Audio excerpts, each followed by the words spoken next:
y le platicó a su esposa que se había encontrado con un minero de nombre Jacinto que le pedía, mejor dicho, le suplicaba que avisara a sus familiares de su muerte.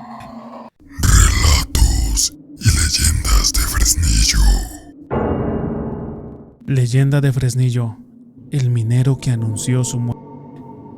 Ocurrió por el año de 1920, cuando la bonanza minera en Fresnillo atrajo la atención de mucha gente, que buscaban afanosamente ser trabajadores de las minas por ser un empleo muy bien pagado.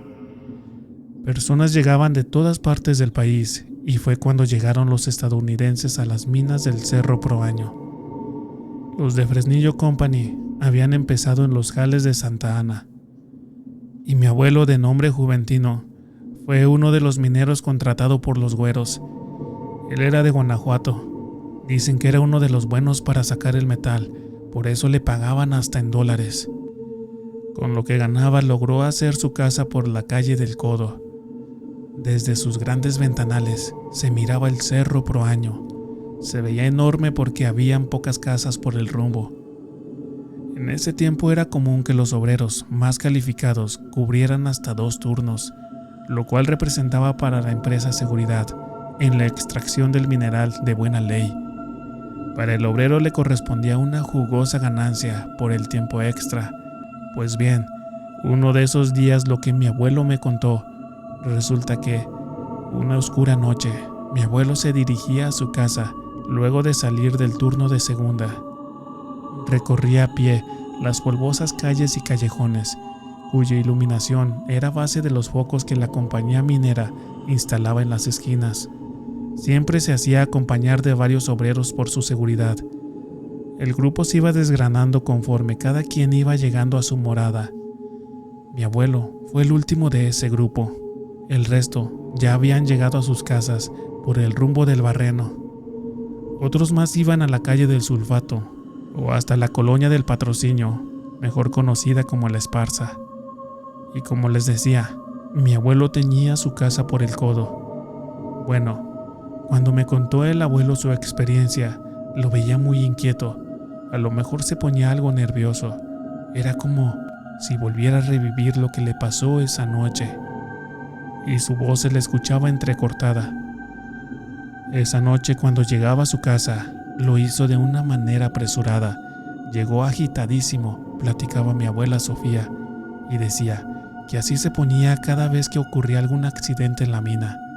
Es más, mi abuelita llegó a creer que hasta se había emborrachado. Después supe el origen de su alteración.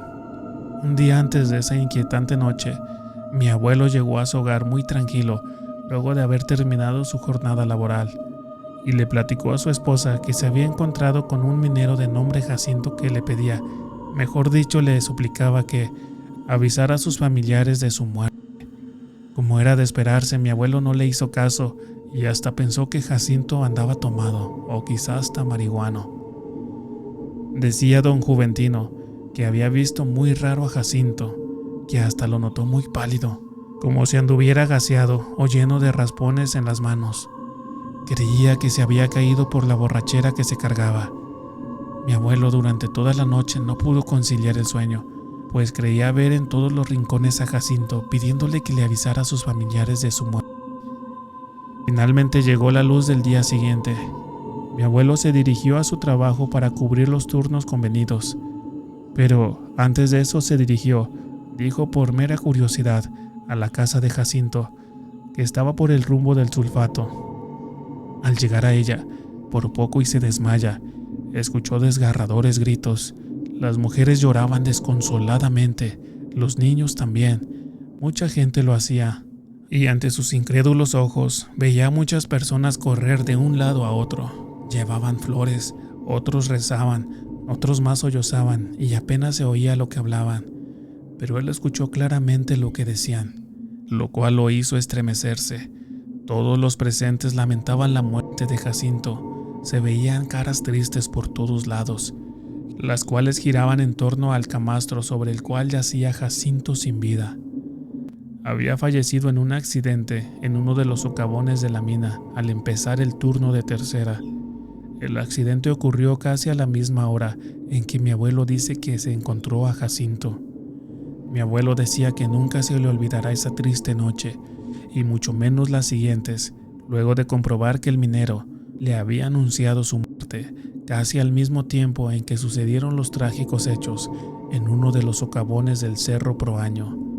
Además, me platicaba muy serio, hay veces, al regresar de la chamba, como que Jacinto anda tras de mí con la misma plegaria.